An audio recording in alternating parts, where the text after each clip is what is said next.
ಸಿಂಹರಾಶಿ, ನ್ಯಾಯಾಲಯದ ವಿಚಾರದಲ್ಲಿ ಜಯ ಅಥವಾ ಯಶಸ್ಸು ಅನ್ನುವಂತಹ ಸೂಚನೆ ನಿಮಗೆ ಸಿಕ್ಕತ್ತೆ. ಬೇರೆಯವರ ಭೇಟಿಯಿಂದ ಉತ್ತಮವಾದಂತಹ ಫಲಕ್ಕೆ ಅವಕಾಶಗಳಾಗತ್ತೆ. ಹಳೆಯ ಸಮಸ್ಯೆಗಳು ಇತ್ಯರ್ಥವಾಗುತ್ತೆ. ಇದರ ಜೊತೆಯಲ್ಲಿ ನಿಮ್ಮ ತಾರ್ಕಿಕವಾದಂತಹ ಶಕ್ತಿ ಜನರಿಗೆ ಮೆಚ್ಚುಗೆಯಾಗುತ್ತೆ. ಏನು ಮಾಡಿದರೂ ಕೂಡ ಇವರು ತರ್ಕಬದ್ಧವಾಗಿ ಮಾಡ್ತಾರೆ, ಅಲ್ಲಿ ಸೋಲಿಗೆ ಅವಕಾಶ ಇಲ್ಲ ಅನ್ನುವಂತಹ ಮಾತನ್ನು ಜನ ಆಡ್ತಾರೆ ಎನ್ನುವಂಥದ್ದು.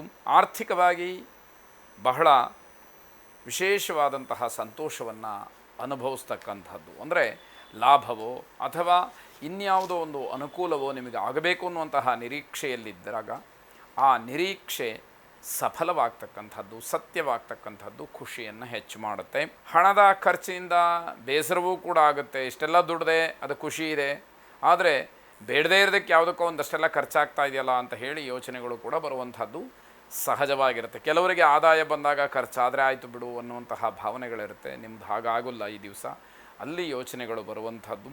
ಈಶ್ವರನ ಆರಾಧನೆಯನ್ನು, ಈಶ್ವರ ಪ್ರಾರ್ಥನೆಯನ್ನು ಮಾಡಿ ಶುಭವಾದ.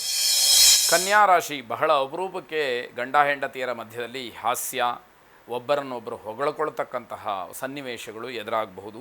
ಈ ದಿವಸ ಆತ್ಮವಿಶ್ವಾಸ, ಆತ್ಮಬಲ ಅನ್ನುವಂಥದ್ದು ಹೆಚ್ಚಾಗಿರುತ್ತೆ. ಸ್ನೇಹಿತರಿಂದ ಮಾತ್ರ ಬೇಸರವಾಗುತ್ತೆ. ಸ್ನೇಹಿತರ ನಡವಳಿಕೆ ಆಗಲಿ ಅಥವಾ ಹೇಳಿದಂತಹ ವಿಚಾರಕ್ಕೆ ಅವರು ವಿರೋಧ ಮಾಡ್ತಕ್ಕಂಥದ್ದಾಗಲಿ ಇವೆಲ್ಲವೂ ಕೂಡ ಮನಸ್ಸಿಗೆ ಬೇಸರವನ್ನು ತರುತ್ತೆ.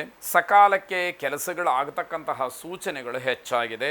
ಕುಟುಂಬದಲ್ಲಿ ಒಟ್ಟಾರೆ ಸಂತೋಷದ ವಾತಾವರಣ ಇದೆ, ಆದರೆ ಅದನ್ನು ಉಳಿಸ್ಕೊಳ್ಳುವಂತಹ ಜವಾಬ್ದಾರಿ ನಮ್ಮ ಮೇಲಿರುತ್ತೆ ಅನ್ನುವಂಥದ್ದನ್ನು ಮರಿಬಾರದು. ಹಳೆಯ ವ್ಯವಹಾರಗಳಿಂದ ಲಾಭ ಸಿಕ್ಕುವಂತಹ ದಿವಸ ಇದು. ಹಿಂದೆ ಮಾಡಿದಂತಹ ಯಾವುದೋ ವ್ಯವಹಾರಗಳು ಇವತ್ತು ಹೆಚ್ಚಿನ ಲಾಭವನ್ನು ತಂದು ಕೊಡಬಹುದು ಅನ್ನುವಂಥದ್ದು ನಿರೀಕ್ಷೆ.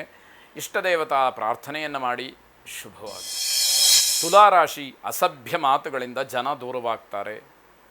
ನಾವು ಯಾರ ಜೊತೆಯಲ್ಲಿ ವ್ಯವಹರಿಸಬೇಕಾದರೂ ಕೂಡ ಸಭ್ಯರಾಗಿ ನಡ್ಕೊಳ್ಬೇಕು. ಬೇರೆಯವರ ಮನಸ್ಸಿಗೆ ಘಾಸಿ ಆಗುವ ಹಾಗೆ, ಬೇರೆಯವರ ಮನಸ್ಸಿಗೆ ನೋವಾಗುವ ಹಾಗೆ ಮಾತಾಡಬಾರ್ದು ಅನ್ನುವಂಥದ್ದು.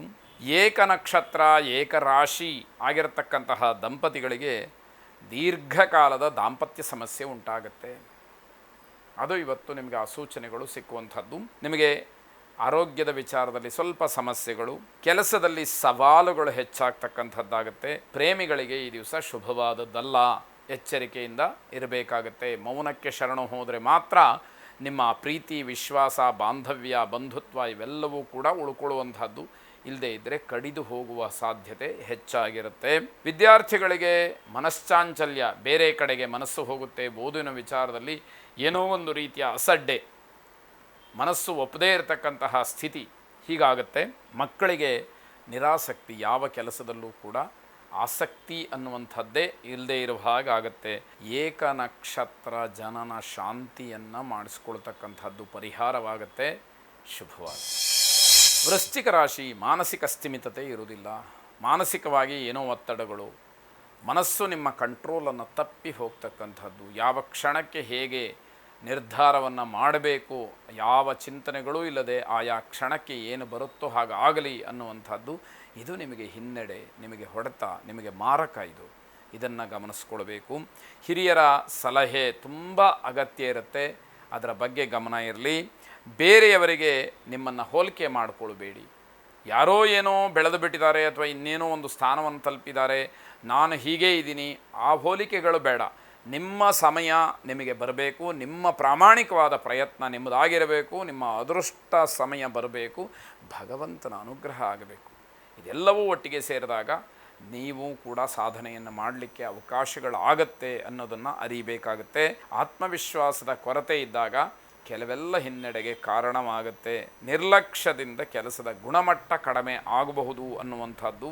ಚಾಲ್ತಿಯಲ್ಲಿದ್ದ ಕೆಲಸಗಳು ನಿಂತು ಹೋಗ್ಬೋದು. ಯಾವುದೋ ಒಂದು ಕೆಲಸ ನಡ್ಕೊಂಡು ಹೋಗ್ತಾ ಇರುತ್ತೆ, ಗ್ರಹಗತಿಯ ಪ್ರಭಾವದಿಂದ ಆ ಕೆಲಸ ಇದ್ದಕ್ಕಿದ್ದ ಹಾಗೆ ನಿಂತು ಹೋಗ್ಬಿಡ್ಬೋದು. ಅದರಿಂದ ಆಗ್ತಕ್ಕಂತಹ ನಷ್ಟವನ್ನು ಭರಿಸಬೇಕಾಗತ್ತೆ, ಅಲ್ಲಿ ಆಗುವಂತಹ ಕಷ್ಟವನ್ನು ಅನುಭವಿಸಬೇಕಾಗತ್ತೆ ಅನ್ನುವಂಥದ್ದು. ಅಶ್ವತ್ಥ ವೃಕ್ಷಕ್ಕೆ, ಅರಳಿ ಮರಕ್ಕೆ 12 ಪ್ರದಕ್ಷಿಣೆಗಳನ್ನು ಮಾಡಿ ಶುಭವಾದ.